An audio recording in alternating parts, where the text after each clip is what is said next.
ایک دفعہ امام اعظم ابو حنیفہ رحمۃ اللہ علیہ کو لوگوں نے بتایا کہ فلاں بستی میں ایک منکر آیا ہوا ہے اور وہ لوگوں کو گمراہ کر رہا ہے۔ امام اعظم کو یہ سن کر بہت فکر لاحق ہوئی۔ انہوں نے لوگوں سے کہا کہ مجھے اس منکر کے پاس لے چلو۔ لوگ آپ کو اس منکر کے پاس لے گئے۔ امام صاحب نے منکر سے کہا کہ تیرا مقصد کیا ہے؟ تو منکر نے کہا کہ نعوذ باللہ، میں یہ کہتا ہوں کہ اللہ نہیں ہے، نعوذ باللہ۔ اگر کوئی میرے 3 سوالوں کا جواب دے دے تو میں اس دعوے سے پیچھے ہٹ جاؤں گا اور مسلمان ہو جاؤں گا۔ امام صاحب مان گئے اور مناظرے کی جگہ وقت طے ہو گیا۔ وقت مقررہ پر قاضی کی عدالت میں منکر تو وقت پر پہنچ گیا، لیکن امام اعظم تشریف نہ لائے۔ جب کافی دیر کے بعد بھی امام تشریف نہ لائے تو منکر نے یہ کہنا شروع کر دیا کہ لوگوں دیکھو، تمہارا امام جھوٹا تھا، اس لیے وہ یہاں نہیں آئے۔ ابھی وہ یہ کہہ ہی رہا تھا کہ اچانک امام صاحب وہاں تشریف لے آئے اور کہا، لوگوں میری بات سنو، میں جھوٹا نہیں ہوں، بلکہ جب مناظرے کے لیے گھر سے نکلا تو راستے میں ایک دریا تھا۔ جب میں دریا کے کنارے پر پہنچا تو وہاں کوئی کشتی اور کوئی ملاح موجود نہ تھا۔ جب میں نے یہ دیکھا تو بہت پریشان ہوا اور اللہ سے دعا کی کہ اللہ، اگر آج مجھے کوئی کشتی نہ ملی تو میں یہ مناظرہ ہار جاؤں گا اور تیرا منکر یہ مناظرہ جیت جائے گا۔ اس طرح لوگوں کے دلوں میں برے خیالات آئیں گے، بس میری مدد فرما۔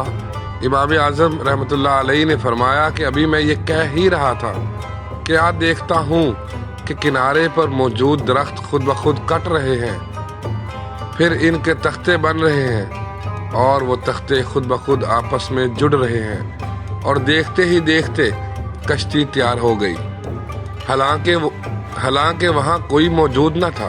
پھر میں اس کشتی میں بیٹھ گیا، لیکن اس کشتی کو چلانے کے لیے وہاں کوئی ملاح موجود نہ تھا۔ میں نے اللہ تعالیٰ سے دوبارہ دعا کی کہ اے اللہ، جب تو بغیر وسیلے کے کشتی بنا سکتا ہے تو اس کشتی کو بغیر اسباب کے چلانا تیرے لیے کوئی مشکل کام نہیں۔ ابھی میں نے یہ دعا کی ہی تھی، وہ کشتی خود بخود چلنے لگ گئی اور دوسرے کنارے پر پہنچ گئی۔ یہ سننا تھا کہ منکر ہنسنے لگا اور کہنے لگا کہ بھلا بتاؤ، بغیر کسی کاٹنے والے کے درخت کیسے کٹ سکتا ہے؟ بغیر کسی تختے بنانے والے کے تختے کیسے بن سکتے ہیں؟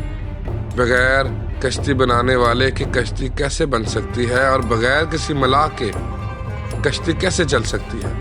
یہ سن کر امام اعظم نے فرمایا کہ او بدبخت، اگر بغیر کسی بنانے والے کے کوئی چیز نہیں بن سکتی، اگر بغیر کسی چلانے والے کے کوئی چیز نہیں چل سکتی، تو یہ بتا کہ یہ دنیا کا نظام، یہ چاند ستارے، یہ سورج کا نظام بغیر کسی چلانے والے کے کیسے چل رہا ہے؟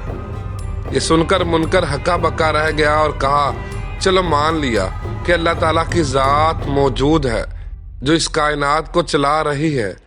یہ سننا تھا کہ منکر ہکا بکا رہ گیا اور اللہ کی ذات کو تسلیم کر لیا۔ پھر اس کافر نے امام صاحب سے کہا کہ میرا پہلا سوال یہ ہے کہ اگر اللہ موجود ہے تو وہ نظر کیوں نہیں آتا؟ یہ سن کر سارے لوگ پریشان ہو گئے، کیونکہ یہ سوال ہی اتنا مشکل اور عجیب تھا۔ لیکن امام صاحب نے لوگوں سے کہا کہ جاؤ ایک دودھ کا پیالہ لے آؤ۔ لوگ وہ لے آئے۔ اب امام اعظم نے اس کافر سے کہا کہ بتاؤ، اس دودھ کے پیالے میں ملائی موجود ہے؟ اس کافر نے کہا ہاں موجود ہے۔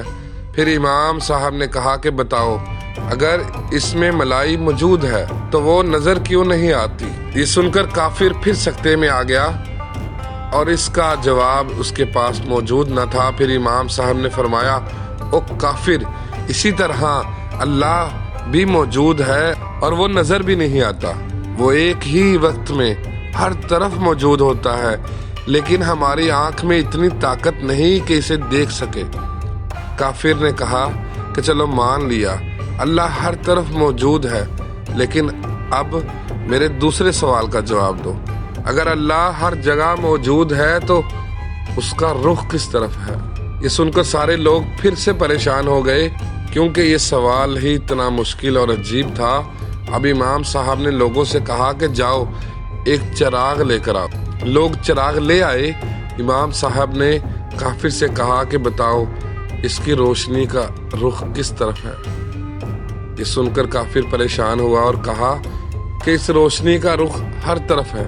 پھر امام اعظم امام ابو حنیفہ نے کہا کہ او کافر، اسی طرح اللہ موجود بھی ہے اور وہ ہر طرف دیکھ رہا ہے۔ یہ سن کر کافر نے کہا کہ چلو مان لیا اللہ موجود بھی ہے اور ہر طرف دیکھ رہا ہے۔ اب میرے تیسرے اور آخری سوال کا جواب دو۔ اگر اللہ موجود بھی ہے اور وہ ہر طرف دیکھ بھی رہا ہے تو یہ بتاؤ کہ اللہ تعالیٰ اس وقت کیا کر رہا ہے؟ یہ سن کر تمام لوگ حیران و پریشان ہو گئے اور آپس میں باتیں کرنے لگے کہ اس کا جواب تو ناممکن لگ رہا ہے۔ مگر امام اعظم امام ابو حنیفہ رحمۃ اللہ علیہ پر قربان جائیں، آپ بالکل بھی پریشان نہ ہوئے، بلکہ آپ نے اس کافر سے کہا کہ اس کو چھوڑو، پہلے میری بات سنو۔ جب میں یہاں آیا تو مجھ سے پہلے تم اس عدالت میں پہنچ چکے تھے اور تمہیں بیٹھنے کے لیے ایک کرسی مل گئی، لیکن میں دیر سے یہاں آیا اس لیے مجھے بیٹھنے کی جگہ نہیں ملی۔ اب میں کھڑا رہ کر تھک گیا ہوں، ایسا کرو تم یہاں سے اٹھ جاؤ، مجھے بیٹھنے دو، میں پھر تمہارے سوال کا جواب دوں گا۔ وہ کافر مان گیا اور اپنی جگہ سے اٹھ گیا۔ امام اعظم نے کرسی پر بیٹھتے ہی کہا کہ او کافر سن، اس وقت اللہ دیکھ بھی رہا ہے اور موجود بھی ہے، اور وہ اس وقت ایک جھوٹے کو، ایک کافر کو اٹھا کر ایک سچے کو بٹھا رہا ہے۔ یہ سن کر کافر حیران و پریشان اور ہکا بکا رہ گیا۔ اس کے پاس اب کہنے کو کچھ بھی نہ تھا اور وہ یہ مناظرہ ہار چکا تھا۔ اب کافر نے کہا کہ میں اپنے الفاظ واپس لیتا ہوں اور مسلمان ہوتا ہوں، آپ مجھے کلمہ پڑھا دیجیے۔